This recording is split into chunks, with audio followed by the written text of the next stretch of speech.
आता बुलेटिनमध्ये पाहूयात सामाजिक, राजकीय, सांस्कृतिक क्षेत्रातल्या काही महत्त्वाच्या बातम्यांचा वेगवान आढावा।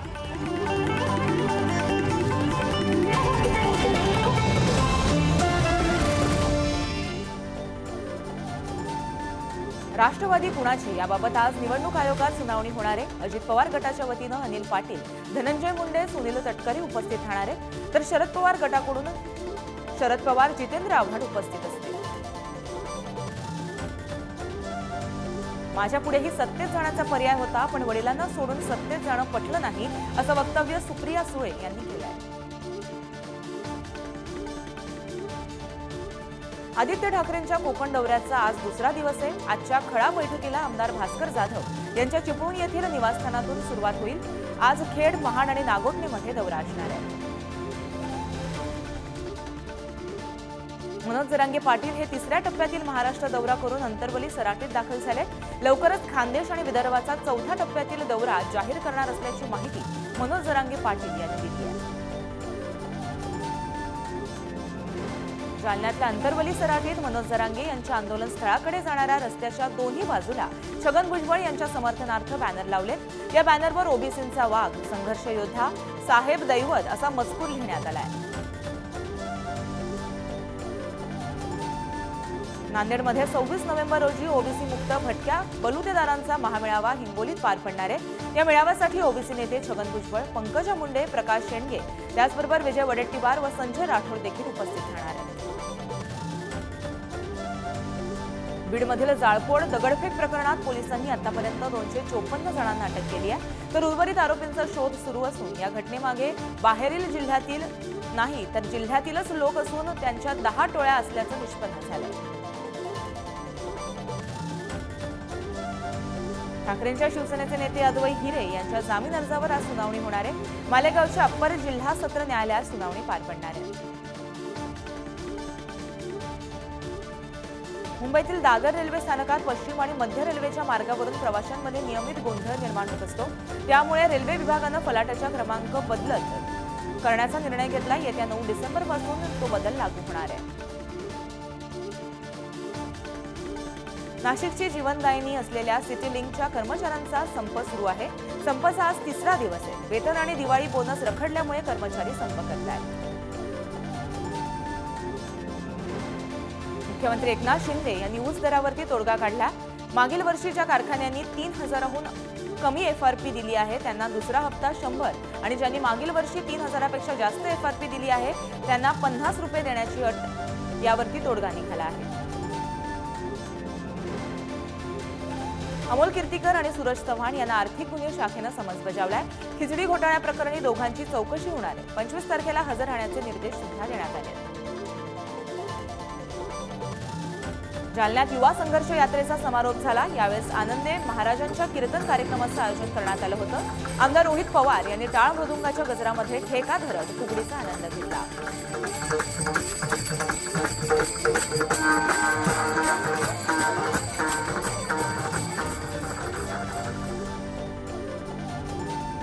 वर्धाचा दौऱ्यावर सुरू असतानाच मंत्री उदय सामंत यांनी कंत्राटी आरोग्य कर्मचारी आंदोलनाला भेट दिली। यावेळी सामंत यांनी मुख्यमंत्री, उपमुख्यमंत्र्यांची चर्चा घडवून आणण्याचं आश्वासन देखील दिलं।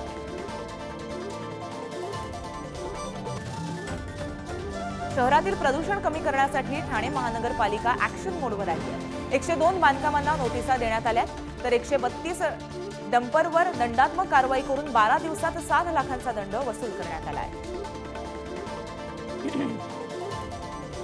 राज्य सरकारी कर्मचाऱ्यांसाठी आनंदाची बातमी आहे। 1 जुलै 2023 पासून मूळ वेतनावरील महागाई भत्ता 46% येणार आहे।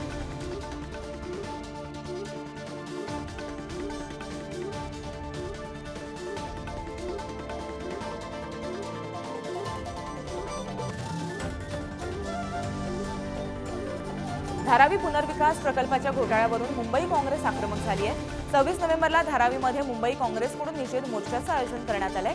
मुंबई काँग्रेस अध्यक्षा वर्षा गायकवाड या मोर्चाचं नेतृत्व करणार आहेत। अंधेरी पूर्व पश्चिमेला जोडणाऱ्या गोखले पुलाचं काम युद्ध पातळीवर सुरू आहे। या पुलाचं काम लवकरात लवकर पूर्ण होण्याकरता डिसेंबर महिन्यात वेस्टर्न रेल्वे मार्गावर 20 दिवसांचा मेगा ब्लॉक घेण्यात येणार आहे। डिलाईल रोडच्या पुलाचं मंत्री केसरकर आणि लोढांच्या हस्ते उद्घाटन झालंय। यावेळी करी रोड, लोअर परेल, चिंचपोकळी, भायखळा परिसरातील वाहन चालकांना दिलासा मिळाला।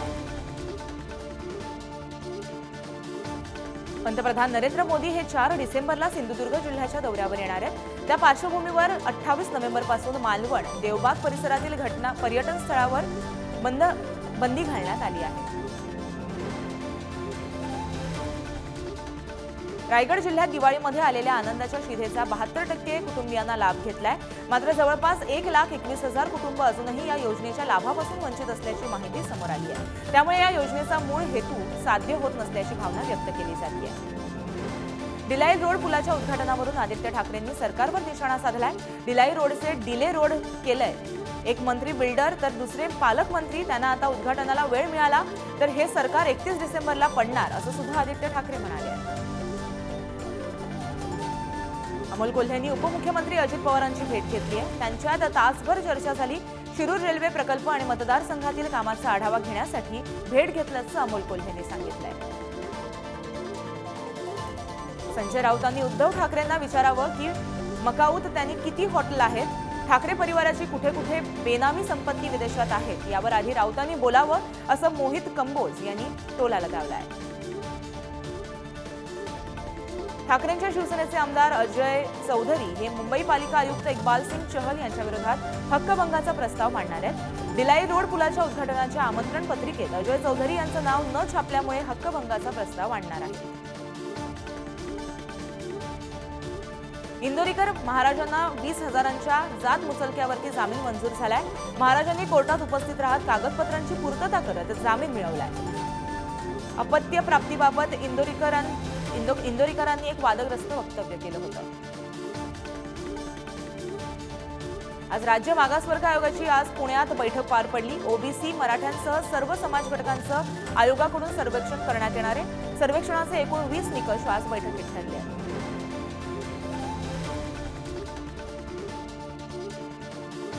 राज्य सरकारच्या वतीनं नाना शंकर शेठ आणि भागोजी कीर यांचं भव्य स्मारक उभारण्यात येणार आहे। यासाठी राज्य सरकारनं 20 कोटी रुपयांची आर्थिक मदत करण्याचा निर्णय घेतला आहे। पिंपरी चिंचवडमध्ये कुणबी नोंदी तपासणीचं काम युद्धपातळीवर सुरू आहे। आतापर्यंत 25 गावांपैकी 14 गावातील नोंदी शोधण्यात आल्या। 58 देवनागरी लिपीतील आणि 456 मोडी लिपीतील मराठा कुणबी जातीच्या नोंदी आढळून आल्या आहेत।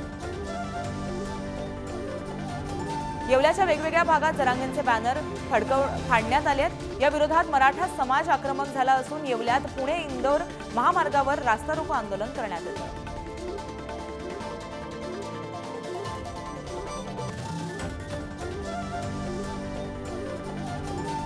आदिवासींमध्ये धनगर समाजाच्या संभाव्य समावेशाविरोधात पुण्यात आदिवासी रस्त्यावर उतरलेत। नरहरी झिरवळ यांच्या नेतृत्वात मोर्चा काढण्यात आला होता। यावेळेस त्यांनी मी आधी समाजाचा नंतर पक्षाचा अशी भूमिका मांडली आहे।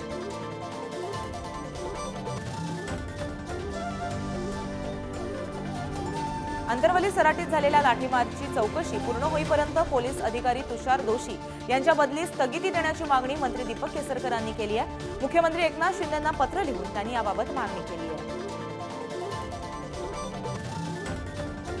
कोल्हापुरात 4 गर्भवतींना झिकाची बाधा झाली आहे। महापालिकेच्या आरोग्य विभागानं झिका व्हायरस याचे नमुने तपासणीसाठी 2 दिवसात पुण्याला पाठवले जाणार असल्याची माहिती दिली आहे।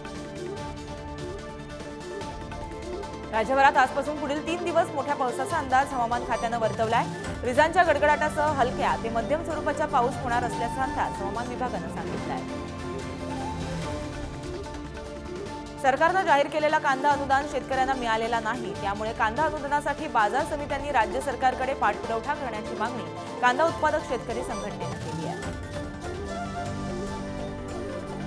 नांदेड जिल्ह्यात कापसीच्या पिकाचं मोठ्या प्रमाणात नुकसान झालं। लाल्या रोगाचा प्रादुर्भाव रोखण्यासाठी शेतकऱ्यांनी 2 वेळा डीईपीचा फवारा तसंच दिवसातून 2 वेळा पाण्याचा फवारा देखील केला, असं जिल्हा कृषी अधीक्षक भाऊसाहेब बराटे यांनी सांगितलंय।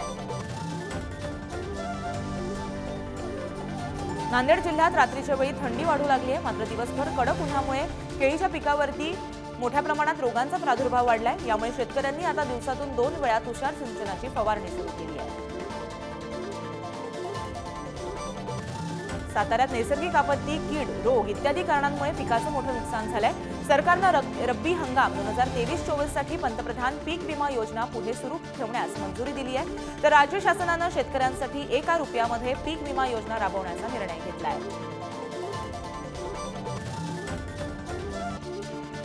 अंजली दमानिया यांचा मराठा महासंघाच्या महिला आघाडीतर्फे सत्कार करण्यात आला. यावेळेस त्यांनी भुजबळांवर हल्लाबोल केलाय. भुजबळ हे संविधानिक पदावर आहेत, समतेचा बुरखा पांघरून राज्यात विषमता पसरवत आहेत, अशा व्यक्तीला विरोध असेल असं सुद्धा त्या म्हणाल्या. श्रद्धा वालकरच्या मृतदेहाच्या अवशेषांवर वर्षभरानंतरही अंत्यसंस्कार झालेले नाहीत. 2 महिन्यात न्याय न मिळाल्यास उपोषणाला दिल्लीत बसणार असा इशारा श्रद्धाचे वडील विकास वालकर यांनी दिला आहे. प्रसिद्ध अभिनेते प्रकाश राज यांना ईडीची नोटीस आली आहे. पॉन्झी योजनेशी संबंधित मनी लॉन्ड्रिंग प्रकरणातील आरोपासंदर्भात ईडीनं समन्स बजावला आहे. ठाण्यात 43 अनधिकृत शाळांवर कारवाई करण्यात आली आहे. पालिकेच्या शैक्षणिक विभागाकडून दंडात्मक अशी कारवाई करण्यात आली आहे. यामध्ये सर्वाधिक शाळा या इंग्रजी माध्यमाच्या असल्याची माहिती सुद्धा समोर आली आहे. पुण्यातील केडगाव ग्रामपंचायतीच्या उपसरपंचपदी अपक्ष उमेदवार प्रशांत शेळके यांची निवड झाली आहे. यावेळेस कार्यकर्त्यांनी एकच जल्लोष केला आहे. पालघरमधील डहाणू, तलासरी, मोखाडा या तालुक्यातील काही गावात भूकंपाचे सौम्य असे धक्के जाणवले. 2.9 रिश्टर स्केलचा भूकंप झाला होता. संध्याकाळी 4 वाजण्याच्या सुमारास भूकंप झाल्याची माहिती प्रशासनाने दिली आहे. लोणावळा नगर परिषदेनं अनधिकृत अतिक्रमणावर केलेल्या कारवाईच्या निषेधार्थ अतिक्रमणधारकांनं राडा घातलाय. लोणावळा शहर पोलीस स्टेशन समोर रस्त्यावर झोपून राडा घातल्यामुळे काही काळ वाहतूक कोंडी निर्माण झाली. गडचिरोलीच्या आरमोरी तालुक्यातील श्री गुरुदेव जंगल कामगार सहकारी संस्थेला पुरस्कार जाहीर करण्यात आलाय. आदिवासींच्या विकासासाठी उल्लेखनीय कार्य केल्याबद्दल सन 2021-22 चा आदिवासी सेवा संस्था पुरस्कार हा राज्य पुरस्कार जाहीर करण्यात आला. पंढरपुरात महाआरोग्य शिबिराचं उद्घाटन वारकरी संत आणि महाराज यांच्या हस्ते करण्यात आलं. एकादशी आणि द्वादशी असे 3 दिवस हे शिबिर चालणार असून इथं हजारो वारकऱ्यांवरती मोफत तपासणी आणि उपचार केले जाणार आहेत. जळगावातील ग्रामदैवत श्रीराम मंदिर संस्थानातर्फे आज भगवान प्रभू श्रीराम यांचा रथोत्सव काढण्यात आलाय. या रथोत्सवाला पालकमंत्री गुलाबराव पाटील उपस्थित होते. सर्वांना सुखी ठेव, बळीराजाला समृद्ध होऊ दे असं साकडं यावेळेस गुलाबराव पाटलांनी घातलंय. यंदाचा बालस्नेही पुरस्कार चंद्रपूर जिल्हा परिषदेचे मुख्य कार्यकारी अधिकारी विवेक जॉन्सन यांना देण्यात आलाय. महाराष्ट्र राज्य बालहक्क संरक्षण आयोग यांच्या संयुक्त विद्यमाने हा पुरस्कार मंत्री अदिती तटकरे यांच्या हस्ते देण्यात आला. नांदेड जिल्ह्यात भारत संकल्प यात्रेला सुरुवात करण्यात आली आहे. मात्र गावातील नागरिकांनी या कार्यक्रमावर बहिष्कार टाकलाय. जोपर्यंत मराठा आरक्षण मिळत नाही तोपर्यंत गावात कोणताही कार्यक्रम होऊ देणार नाही असा इशारा यावेळेस देण्यात आला आहे. जालन्यात 2 दिवस रंगणार राज्यस्तरीय खो खो स्पर्धेचा थरार. 14 वर्षाखालील मुलं आणि मुलींच्या या स्पर्धेत अप्पर जिल्हाधिकारी रीता मेत्रेवाल यांच्या हस्ते उद्घाटन झालंय. यामध्ये सुमारे 300 खेळाडूंनी सहभाग घेतला होता. हिंगोलीच्या जवळा बाजार येथील नवयुवक सत्संग समितीतर्फे श्रीमद भगवद्गीता कथा व कीर्तन महोत्सव या सोहळ्याचं आयोजन करण्यात आलं होतं. यावेळी स्टार मृदुंगाच्या गजरामध्ये गावातून मिरवणूक देखील काढण्यात आली आहे. पुण्याच्या देहूरोड भागातील इंद्रायणी नदीच्या घाटावर एकाची हत्या केल्याची घटना उघडकीस आली आहे. या प्रकरणी अज्ञाताविरोधात देहूरोड पोलिसांनी गुन्हा दाखल केला आहे. जालन्यात महारेशीम अभियान राबवण्यात आले. नवीन तुती लागवड नोंदणी करण्यासाठी गावोगावी जाणाऱ्या प्रचार वाहनात जिल्हाधिकारी डॉक्टर श्रीकृष्ण पांचाळ यांनी हिरवा कंदील दाखवून या अभियानाला सुरुवात केली आहे. उल्हासनगरमध्ये राष्ट्रीय छावा संघटनेकडून 1 दिवस लाक्षणीय उपोषण करण्यात आलं होतं. छत्रपती शिवाजी महाराज यांची अश्वारूढ किंवा सिंहासनाधीश प्रतिमा बसवावी यासाठी उपोषण केलं गेलं. बीड जिल्ह्यातील माजलगाव तालुक्यातील लोणगाव येथे 72 वर्ष वयाच्या आजीच्या डोक्यावर दगड घालून 29 वर्षीय नातवानं तिचा खून केलाय. आरोपीला पोलिसांनी ताब्यात घेतलंय. सांगलीत रेल्वे वॅगनमधून हजारो लिटर इंधन चोरीस गेल्याची घटना उघडकीस आली आहे। या प्रकरणी रेल्वे सुरक्षा दलाच्या उच्चस्तरीय चौकशी सुरू करण्यात आली असून मिरज रेल्वे सुरक्षा दलाचे निरीक्षक महेंद्र पाल यांना निलंबित करण्यात आले आहे।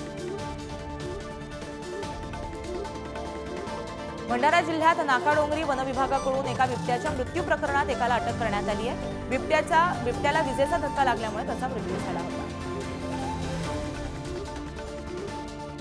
पालघरमध्ये चोरानं थेट घरात घुसून वृद्ध महिलेच्या गळ्यातील चेन चोरून नेल्याची घटना उघडकीस झाली आहे। हा सर्व प्रकार सीसीटीव्ही कॅमेऱ्यात कैद झाला आहे।